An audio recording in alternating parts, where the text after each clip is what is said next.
Hello students, welcome again. Class 10th in science. Right? We are studying about the lesson number 9, that is heredity and evolution. Today we will discuss about the human evolution. अगर हम बात करते हैं कि human कैसे evolve हुआ है, क्या क्या स्टेजेस आई हैं, तो दैट इज ऑल अबाउट जो हम स्टडी करेंगे, that is a part of human evolution. Right? So अगर हम देखते हैं, human all of the world have same genetic makeup. अगर हम पूरी दुनिया में देखते हैं तो आप क्या देखते हैं कि आदमी की जैसा है? नहीं, there are different colour, different creed, different skin colour, different structure, body structure, facial structures. अगर हम पूरी दुनिया में देखते हैं तो आदमी अलग अलग रंग का है, अलग अलग बॉडी की स्ट्रक्चर्स हैं. राइट है ना? ह्यूमन के अंदर अलग अलग फीचर्स हैं मनुष्य के अंदर. तो वो क्या कहते हैं, but human all over the world have same genetic makeup. सारे ही वर्ल्ड के ऊपर जितने भी हमें ह्यूमन मिलेंगे सब में 23 पेयर्स ऑफ क्रोमोसोम है.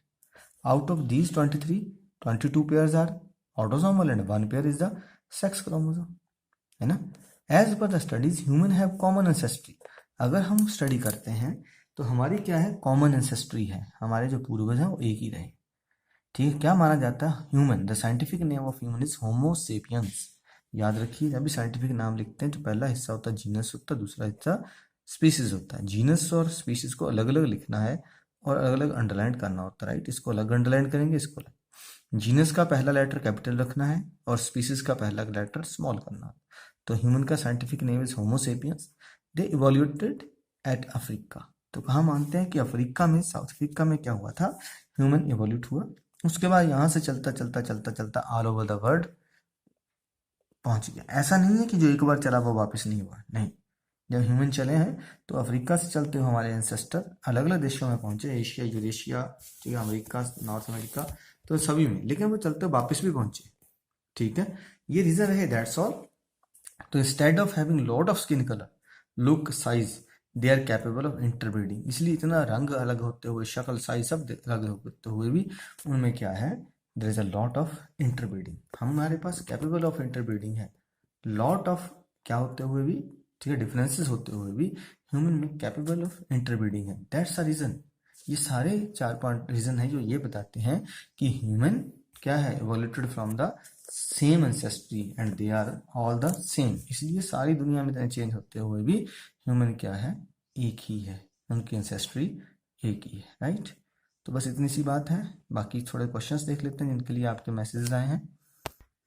ये बार बार क्वेश्चन नंबर 10 के लिए बच्चे बोल रहे हैं कि कैसे in the sexual reproduction a child obtain half set of chromosome from the, कैसे फादर और मदर इक्वल कंट्रीब्यूशन करते हैं. राइट?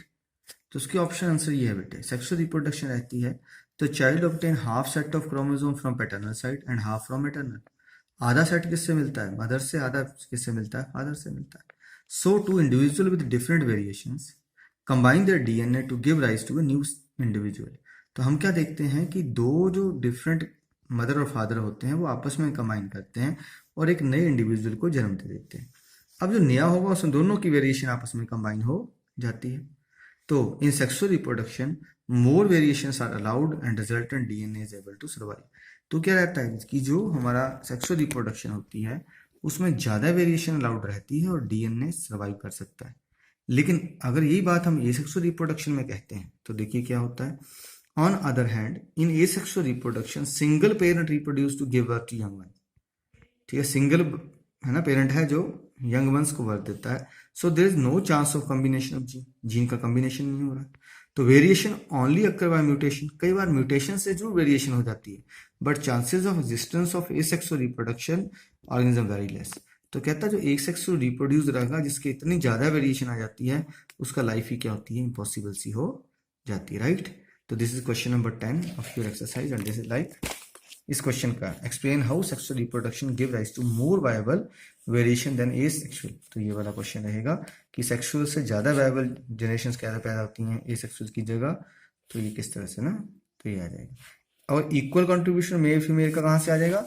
ये जो ऊपर वाला हिस्सा इसी में आप लिख सकते हो. राइट? ये वाला से ये क्वेश्चन नंबर 11 का पार्ट हो जाएगा. इतना यहाँ से लेकर यहाँ तक आपका क्वेश्चन नंबर 11 और ये सारा लिख देंगे नीचे तक तो क्वेश्चन नंबर 10 का हो जाएगा. राइट? क्वेश्चन नंबर 12, ये वाला only variation that confer an advantage to an individual organism will survive in a population. कहता है कि जो फायदेमंद होती हैं वही किसी पॉपुलेशन के लिए जिंदा रहती हैं, बाकी सब मर जाती हैं। तो बेटे ऐसा नहीं होता। हमने भी देखा कई बार कि ऐसी वेरिएशंस के साथ भी प्लांट्स या एनिमल्स जिंदा होते हैं जो उसके लिए कहीं फायदेमंद नहीं होती। तो चाहे वो फायदेमंद वाली तो रहेंगी ही रहेंगी, ठीक है, फायदे वाली तो अडेप्टेशन के लिए हेल्प करती ही हैं, लेकिन कई बार जो नहीं फायदे वाली भी होती हैं वो भी बाई चांस प्रोजनी में इंक्रीज हो जाती हैं। तो इसको लिखेंगे कैसे? The variation that confer an advantage to an individual will definitely survive in the population। ठीक है, वो तो बढ़ेंगी बढ़ेंगी। एज नेचुरल सिलेक्शन, हमें पता नेचुरल सिलेक्शन किसको फेवर करती है? Natural selection favours the variation that offer A survival advantage. जिसको जिंदा रहने का एडवांटेज मिलेगा उसी को नेचुरल सिलेक्शन फेवर करती है। Individual with such advantage reproduce and the population will increase in any species. तो ऐसे जो ऑर्गेनिज्म होते हैं वो रिप्रोड्यूस करते हैं, उनकी पॉपुलेशन बढ़ जाती है। But sometimes accidental variation also change in the frequency of gene. हमने देखा था हाथी ने पैर रखा था तो किसको मारा उसने? हरे वालों। तो पॉपुलेशन किसकी बढ़ गई? फिर से लाल वालों की। क्या वो रेड बीटल्स की पॉपुलेशन दैट इज सूटेबल? क्या वहां उसको बेनिफिट था?